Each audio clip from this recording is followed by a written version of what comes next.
Salut, c'est Théo, bienvenue dans cette nouvelle vidéo et aujourd'hui j'aimerais vous présenter les 3 plus gros ETF de mon émetteur d'ETF préféré, j'ai nommé Schwab. Schwab, c'est ni plus ni moins qu'une firme qui a été créée par un investisseur de renom qui a d'abord investi pour lui-même et qui ensuite a mis surtout en avant des méthodes d'investissement dans la valeur plutôt que la croissance.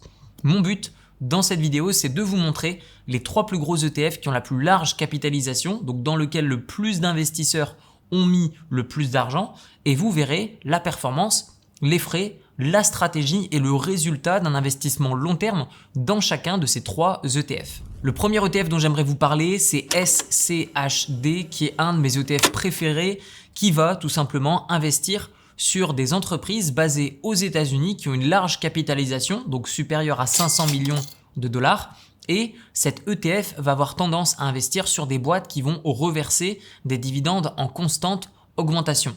Cet ETF va détenir plus de 40 milliards de dollars sous gestion, avec en son sein 103 entreprises, donc vous êtes plus concentré que sur un ETF qui va par exemple répliquer la performance du S&P 500, mais beaucoup d'études ont montré qu'au-delà de 25 actions, au final votre portefeuille a déjà énormément moins de volatilité et qu'il n'y a pas une grande différence entre avoir 25 actions ou avoir 500 actions. J'aime aussi la citation de Warren Buffett qui est que la diversification, c'est finalement bien pour les personnes qui ne savent pas dans quoi investir. Et donc là, cet ETF, je trouve qu'il est bien parce qu'il offre un bon compromis entre une bonne exposition et une concentration qui est suffisante pour dégager une performance qui est supérieure par rapport à le S&P 500. Et je vais vous le montrer juste après. Notez que SCHD n'investit pas et n'est pas exposé au secteur de l'immobilier pour des raisons purement fiscales. Pour la simple et bonne raison que les REIT, donc Real Estate Investment Trust, vont avoir l'obligation de verser un certain pourcentage de leurs profits aux actionnaires. Et donc de ce fait, ils ont une fiscalité qui est plus importante et donc effectivement une performance qui comparément à les entreprises qui ont été sélectionnées par SCHD qui ne fait pas le poids sur le long terme. En termes de frais, SCHD a 0,06% de frais, ce qui est plus élevé que d'autres ETF, certes, mais sa performance le justifie. En termes de performance, justement, depuis ces 10 dernières années, vous auriez eu un retour sur investissement de 274%.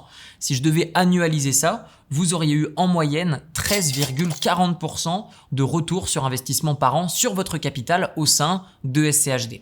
Pour les personnes qui veulent tout de même avoir une exposition au secteur de l'immobilier et faire confiance à l'émetteur Schwab pour gérer leur patrimoine ou en tout cas une partie de leurs actifs, vous avez le deuxième ETF qui s'appelle SCHX qui investit tout comme SCHD dans des entreprises à large capitalisation aux États-Unis, mais il n'y a pas ce filtre d'augmentation du versement de dividendes. Vous avez, comme je vous l'ai dit, une exposition également au secteur immobilier et vous allez investir dans des entreprises de type valeur et aussi dans des entreprises de type croissance. SCHD, je le rappelle, investit surtout dans des entreprises de type valeur, principalement, mais pas que.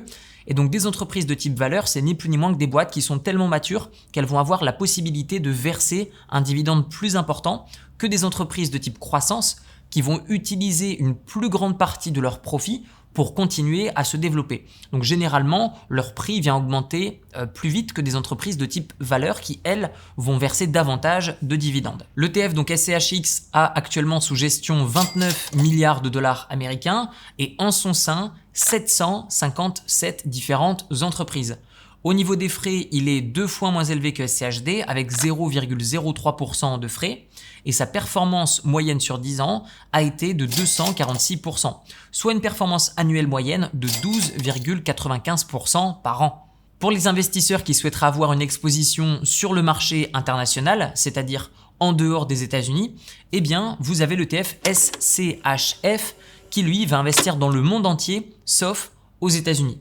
Autrement dit, ça peut être un ETF qui peut être complémentaire, un investissement dans SCHD ou SCHX et SCHF va avoir actuellement sous gestion 26 milliards de dollars américains avec en son sein 1548 actions, donc dans le monde entier sauf aux États-Unis, avec des frais de 0,06% et une performance moyenne depuis 10 ans de seulement 68%. Sa performance annuelle moyenne est de 4,83%. Alors quel est mon avis sur ces différents ETF ? Pour moi, SCHD, c'est le meilleur ETF pour quelqu'un qui aujourd'hui souhaiterait vivre de ses dividendes avec le minimum de frais. Si aujourd'hui vous souhaitez tout simplement capitaliser plus que profiter de vos dividendes, l'ETF SCHX peut être plus intéressant parce que vous ne payez pas d'impôt sur les dividendes que vous recevez pas du coup puisque vous n'avez pas d'impôt à payer dessus. Donc vous allez augmenter la valeur de votre portefeuille et de votre patrimoine en bourse plus rapidement, sur le long terme en tout cas. Et sur SCHF, pour moi, c'est un ETF qui peut être complémentaire dans une optique où vous souhaitez énormément diversifier votre patrimoine et que vous croyez que le marché international a quelques chances de battre le marché américain. Personnellement, ce n'est pas mon avis. Je pense que les entreprises de grande capitalisation aux États-Unis continueront de performer les entreprises dans le monde entier sur encore une longue période de temps. Mais ce n'est que mon analyse. Donc les différents ETF que je vous ai partagés ne veulent pas dire qu'il faut investir à fond dans SCHD, SCHX ou SCHF, mais simplement trouver la bonne allocation, la bonne répartition de vos investissements en bourse pour déterminer ce qui vous convient le mieux par rapport également à votre profil et aux gestions également de vos émotions.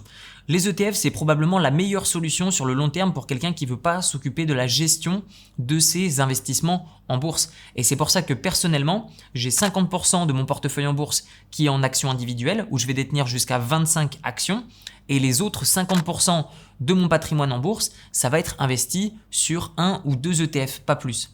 Si vous souhaitez recopier mes investissements en bourse, vous trouverez dans la description de la vidéo mon portefeuille à dividendes où je vous montre les ETF et les actions qui composent mon portefeuille, comment ouvrir PEA compte titre et comment acheter une action pour la première fois. Vous verrez également dans la description l'accès au channel Discord communautaire sur lequel on échange sur des sujets comme l'entrepreneuriat, la bourse, l'investissement immobilier, la création d'entreprise et l'ouverture de comptes bancaires en France et à l'étranger, mais aussi l'expatriation. Tout ça, c'est dans la description de la vidéo. Je vous dis à très bientôt. Prenez soin de vos investissements. Ciao, ciao.